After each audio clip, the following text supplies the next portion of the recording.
Epstein file release होने के बाद ये तो दुनिया में साबित हो गया है कि जो लोग दुनिया को नैतिकता का पाठ पढ़ाते थे, महिलाओं के अधिकारों की बात करते थे, वो सारे के सारे नंगे हो गए। सोचिए, इसी पश्चिमी मीडिया ने और पश्चिमी देशों ने कैसे मुस्लिम वर्ल्ड को बर्बाद किया और दुनिया के सामने उनको क्रूर, महिला विरोधी, आतंकवादी, पता नहीं क्या क्या बनाकर उनकी छवि पेश की गई। लेकिन असल में ये सारे कारनामे, ये सारे गलत काम ये वही लोग कर रहे थे जो दुनिया के सबसे बड़े एलिट ग्रुप है। सोचिए, एपस्टीन फाइल जब से रिलीज हुई है और जो हकीकत सामने निकल कर आई है, उससे आपके रोंगटे खड़े हो जाएंगे। सोचिए, आपने फर्ज किया होगा कि माइनर बच्चों का वहां पर यौन शोषण किया जा रहा था। एक मॉडल ने 2009 में दावा किया था कि मैंने वहां देखा कि मानव का मांस तक खाया जा रहा था। अब ये दावा सच्चा है, झूठा है, इसकी कितनी हकीकत है, ये जांच का विषय है। लेकिन जैसे जैसे एपस्टीन फाइल रिलीज होती जा रही है, वैसे वैसे सारे भेद खुलते जा रहे हैं। और सोचिए, ये कौन लोग हैं जो दुनिया में नास्तिकता के नाम पर लोगों को भ्रमित करते थे, मॉडर्नाइजेशन के नाम पर लोगों को भ्रमित किया, डेमोक्रेसी के नाम पर लोगों को भ्रमित किया। और सोचिए, मोसाद की पकड़ कहां तक है। अब खबर आ रही है कि इजराइल के कब्जे में है ट्रंप, क्योंकि इसका सारा जो पूरा खेल रचा हुआ था वो मोसाद का था। और जेफरी एपस्टीन थे, वो एक यहूदी थे, कट्टर यहूदी थे, बल्कि यहूदी भी नहीं थे। उनके बारे में कहा जा रहा है, अब खुलकर बात आ रही है सामने, कि वो शैतान के पुजारी थे। ये जब बातें हम करते हैं या बताते हैं तो लोगों को अफसाना लगती है, ख्याली बातें लगती है, लेकिन यही हकीकत है। एपस्टीन फाइल और उस आइलैंड पर जो हुआ और वहाँ की जो तस्वीरें आ रही है, वो आपने कभी सपने में भी नहीं सोचा होगा। फैंटेसी के नाम पर क्या क्या किया गया। लगातार वहाँ पर जो विक्टिम रही हैं, जो पीड़ित रही हैं महिलाएं, उन्होंने कैमरे पर आकर सारा सब कुछ सच बताया है।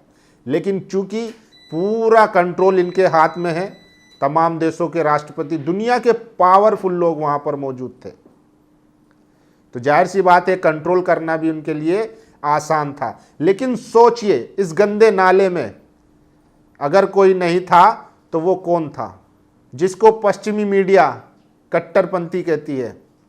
ईरान के सुप्रीम लीडर आयतुल्लाह ख़ोमेनी साहब, तुर्की के प्रेसिडेंट रजब तैयब अर्दगान,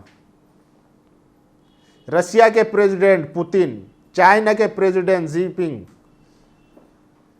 और उस एपस्टीन फाइल में खुलासा हुआ है कि इजराइल, जो दुनिया में 5 हुकूमत को मानता था कि उसके लिए खतरा है, चाइना, इमरान की पाकिस्तान और ईरान, तुर्की, इन देशों को वो खतरा मानता था।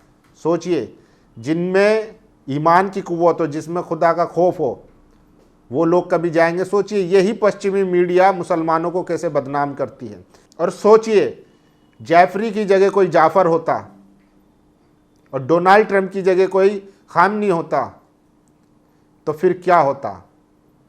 यही पश्चिमी मीडिया और भारत का गोदी मीडिया सीधा सीधा इस्लाम पर और मुसलमानों पर हमलावर हो जाता। लेकिन इस पर किसी की चर्चा हो रही है? कोई सवाल कर रहा है? क्योंकि सब कुछ उनके कब्जे में है। और जो लोग उनसे टक्कर लेते हैं, उनके कब्जे में नहीं आते, उनके बात नहीं मानते हैं, उनको दुनिया में विलन बताया जाता है, मुसलमानों को महिला विरोधी बताया जाता है। सोचिए, माइनर बच्चों के साथ ये संबंध बना रहे थे। इनसे बड़ा महिला विरोधी होगा कोई? यौन शोषण के दोषी हैं ये लोग। तो उसी को लेकर देखिए, सोशल मीडिया पर हंगामा मचा हुआ है। और कौन लोग हैं, इन पर बात होनी चाहिए। ऐसी ही कई पोस्ट है जो आपको मैं पढ़कर बता रहा हूं और आपकी आंखें खुल जाएगी कि आखिर उस आइलैंड पर चल क्या रहा था और कौन कौन लोग शामिल थे। देखिए, सबसे पहले जेफरी एपस्टीन की खास बात यह थी कि वो कोई मजहब से सरकस इंसान नहीं था, बल्कि एक सच्चा यहूद था। ये तस्वीर जेफरी एपस्टीन के ऑफिस की है, जिसमें आप यहूद की मजहबी शरीयत तलमूद को देख सकते हो। जेफरी के दफ्तर में बेबीलोनियन तलमूद की 37 जिल्दें देखी जा सकती है। यानी जेफरी एपस्टीन ने वही किया जो तलमूद की कबाला तालीमात में बताया गया है। जेफरी एपस्टीन एक फंडामेंटलिस्ट यहूदी था। सोचिए और देखिए, अमेरिकी न्याय विभाग ने शुक्रवार को जेफरी एपस्टीन फाइलों से जुड़े लाखों नए पेज, फोटो, वीडियो जारी करना शुरू किया तो अमेरिका में भूचाल आ गया। राजनीतिक रूप से महाविस्फोटक इस खुलासे ने राष्ट्रपति डोनाल्ड ट्रंप को नई मुश्किल में डाल दिया है। एपस्टीन फाइलों में इजराइल, मोसाद और ट्रंप से जुड़े कई नए दावे किए गए हैं, जिसमें यह कहा जा रहा है कि इसी वजह से ट्रंप इसराइल की मुट्ठी में है, यानी ट्रंप की चाबी इसराइल के पास है। इस खुलासे में 1,80,000 तस्वीरें और 2,000 से ज़्यादा वीडियो हैं। सोचिए, ट्रंप को बार बार दबाव बनाया जा रहा है कि वो ईरान पर हमला करे, लेकिन ईरान झुकने का नाम नहीं ले रहा है और लगातार उसको टक्कर दे रहा है, इसलिए वो हमला नहीं कर पा रहा। और ये किस लिए कर पा रहा है, ये किस लिए हो पा रहा है, क्योंकि इजराइल के पास डोनाल्ड ट्रंप की, अब सोचिए, अभी तो ये चंद तस्वीरें और चंद फाइलें रिलीज हुई हैं, कई लाख डाटा उसमें हैं। जब वो रिलीज होंगी तो उसके अंदर क्या क्या होगा। सोचिए, दुनिया को कंट्रोल कर रही है, ब्लैकमेल कर रही है ये मोसाद। पता नहीं लोग एपस्टीन फाइल को इतना सीरियस क्यों ले रहे हैं। भाई, सत्ता में ईसाई नहीं है, सत्ता पक्ष में नास्तिक सेक्युलर लोग हैं जिनके यहाँ ये सब कुछ जायज़ है। समझिए, तो लोग ये भी कह रहे हैं कि इस पर बवाल हुआ, हंगामा हुआ, लोग कुछ दिन में भूल भी जाएंगे क्योंकि सारा कब्जा उन्हीं लोगों का है। और सोचिए, सैयद अब्बास हैदर लिखते हैं, एपस्टीन फाइल से निकले सारे नरभक्षी सेक्स के गुलाम क्यों हिजाब के खिलाफ रहते थे, क्यों महिला अधिकार और मॉडर्नाइजेशन के नाम पर बच्चों को नंगा कर उन्हें बाहर निकालने के लिए रात दिन प्रोपेगेंडा नैरेटिव चलाते थे। डिबेट होती, लेख छपते, इलेक्ट्रिक मीडिया सहित प्रिंट मीडिया रात दिन मुहिम चलाते, क्योंकि इस्लामीकरण बेसिक सिद्धांत उनके रास्ते में सबसे बड़ी रुकावट थे। एपस्टीन फाइल के खुलासे से मालूम होता है कि जेफरी एपस्टीन आइलैंड पर करीब 1 लाख से ज़्यादा लड़कियां थीं। ये बच्चियां ह्यूमन ट्रैकिंग के जरिए लाई जाती थी, जिनका दिन में कई बार यौन शोषण होता था। जिंदा बच्चों का खून निकाल कर पिया जाता था, पकाकर गोश्त खाया जाता था, उनकी बलियां दी जाती थी। शैतानी पद्धति से पूजा होती, जिसमें विश्व के बड़े लीडर रसूखदार इन्वॉल्व होते थे। बाकी खुलासे हो रहे हैं, देखते समझते रहिए। और हाँ, मानव अधिकारों, महिलाओं की आज़ादी, आधुनिकीकरण के इस ट्रैप स्लोगन बैनर के नीचे सोच समझकर कदम उठाइए, सोच समझकर फैसले ले। इनकी अगुवाई करने वाले टॉप लीडर खूंखार, नरबख्शी, हार्डकोर क्रिमिनल हैं, जो आम इंसान तो क्या अपने बनाए ट्रैप से मुल्क के प्रधानमंत्री, राष्ट्रपति या मुल्कों तक को गुलामी करने के लिए घुटनों पर ला देते हैं। सभी के तार मिलते जा रहे हैं ज़ायनिस्ट लॉबी या उसकी एजेंसी से ही हैं। सोचिए और कल्पना करिए कि जेफरी एपस्टीन ईरान का मुस्लिम होता। इसमें Donald Trump, Bill Gates, Prince Andrew, Jeff Bezos की जगह सद्दाम हुसैन, मोहम्मद गद्दाफी, मोहम्मद बिन सलमान का नाम होता। ये सारी घिनौनी हरकतें करते हुए इन लोगों के वीडियो और फोटो होते तो क्या होता। भारतीय मीडिया समेत पूरी दुनिया का मीडिया नंगा होकर नाच कर रहा होता। हर टीवी स्टूडियो में दाढ़ी वाले बैठे होते जिनसे जवाब मांगा जा रहा होता। दुनिया के 2 अरब मुसलमानों को इसका जिम्मेदार ठहरा दिया जाता। इस्लाम और कुरान पर चर्चाएं हो रही होती। मुसलमानों का जीना दूभर हो गया होता। चलते फिरते सोते जागते एपस्टीन का भूत मुसलमानों के साथ लगा होता, मगर चूंकि मुसलमानों का नाम नहीं है तो दुनिया में खामोशी है। बाल अधिकार, मानव अधिकार, महिला अधिकार जैसी संस्थाओं की अकाल मृत्यु हो गई है। वो उर्दू नामधारी जो ईरान में मानव अधिकार के लिए मरे जा रहे थे, जो अमेरिका, इजराइल, यूरोप का अपना रूहानी बाप समझते, मर गए हैं। अल्लाह ने जालिमों के जरिए ही सरेआम जलील करवा दिया, इसी में हमारा यकीन है। तो ये देखिए, सबसे ज़्यादा पोस्ट इनके खिलाफ लिखी जा रही है। और ये देखिए, ये हैं रिचर्ड डॉकिन, इनका नाम भी एपस्टीन फाइल में 29 बार आया है।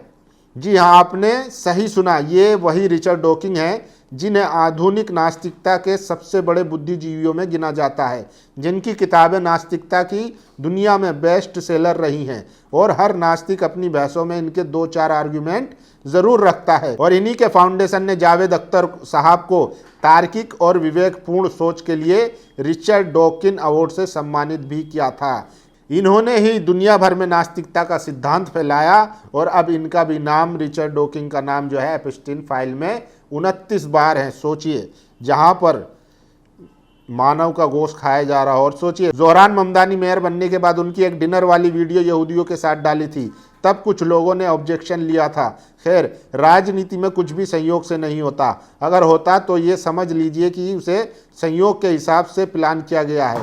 उन्हें इतनी जल्दी नागरिकता कैसे मिल गई होगी, ये किसी ने शायद नहीं सोचा होगा। ओबामा का मामला स्पष्ट था, ममदानी का मामला भी स्पष्ट है। उसकी मां मीरा नायर का नाम एपस्टीन कांड में शामिल है।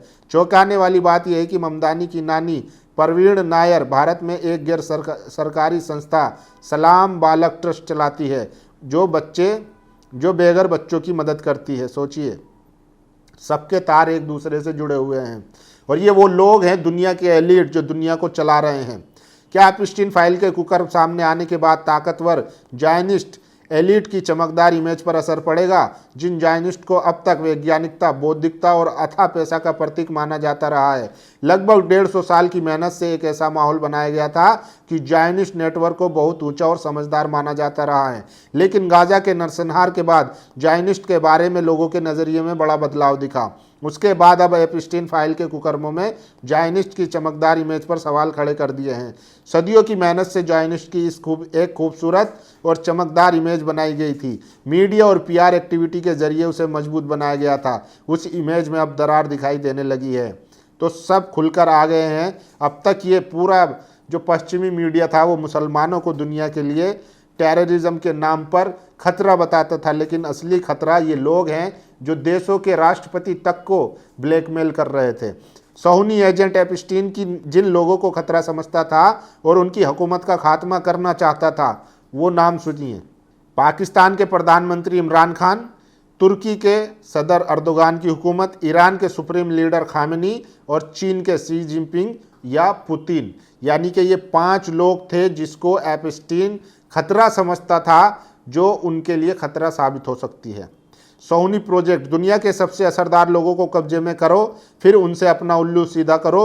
इस काम के लिए किसी भी हद से गुजर जाओ। इससे साबित होता है कि ये कोई साधारण आपराधिक गैंग नहीं, बल्कि जायनिस्ट सत्ता द्वारा संचालित एक संगठित अंतर्राष्ट्रीय आपराधिक जासूसी ब्लैकमेलिंग गैंग है, जिसके निशाने पर राष्ट्र, देश और उसकी पॉलिसियों को टारगेट किया जाता है। जहां ऐसा करने में कामयाब होते हैं, वहां के नागरिक अपनी ही सत्ता द्वारा रगड़े जाते हैं। कुछ इस जाल में फंस जाते हैं और जो नहीं फंसते उन्हें निपटाने के प्रयास किए जाते हैं। आपने देखा पूरे अरब में अरब स्प्रिंग हुआ, लीबिया में गद्दाफी को टारगेट किया गया, इराक में सद्दाम हुसैन की सत्ता गिरा दी गई। ये सब पूरा एक सिलसिलेवार और सुनियोजित तरीके से किया जा रहा था, और आप लोग जो है समझ रहे थे कि देखिए ये डेमोक्रेसी के देवता क्या कर रहे हैं। इस्लाम में, मुसलमानों में महिलाओं को आज़ादी नहीं है, कट्टरपंथी है। इसी तरीके से इन्होंने दुनिया भर में कर्मकांड किए, लेकिन अब सब खुल गए। और सोचिए, बिग ब्रेकिंग, आखिर जिस बात का इंतजार था वह आ गया। भारत के महामानव, हिंदू हृदय सम्राट, विश्वगुरु का नाम एपस्टीन फाइल में आ ही गया। आज यानी शनिवार को जारी हुई एपस्टीन फाइल की 30 लाख फाइलों में नरेंद्र मोदी का भी नाम आया है। भारत में खुशी की लहर है। क्यों?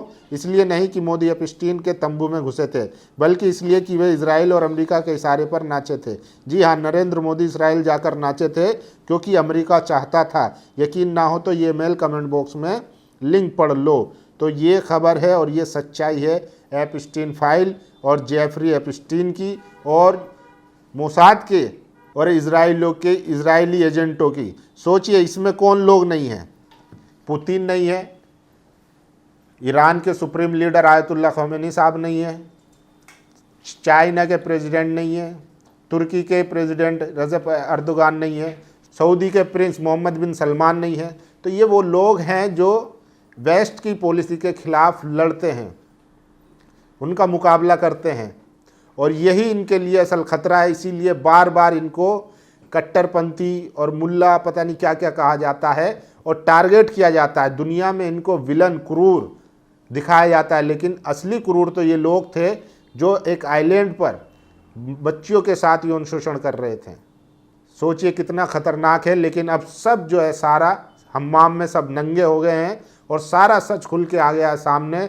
और अभी तो और डॉक्यूमेंट इसके रिलीज होने हैं, और इसमें यह भी दावा किया जा रहा है कि ट्रंप को काबू करने के लिए मोसाद ने मतलब मोसाद इजराइल के हाथ में ट्रंप की चाबी है, वो उसको अपने हिसाब से इस्तेमाल करना चाह रहे हैं। इसीलिए लगातार खबरें आ रही है कि अमेरिका कभी भी ईरान पर हमला कर सकता है।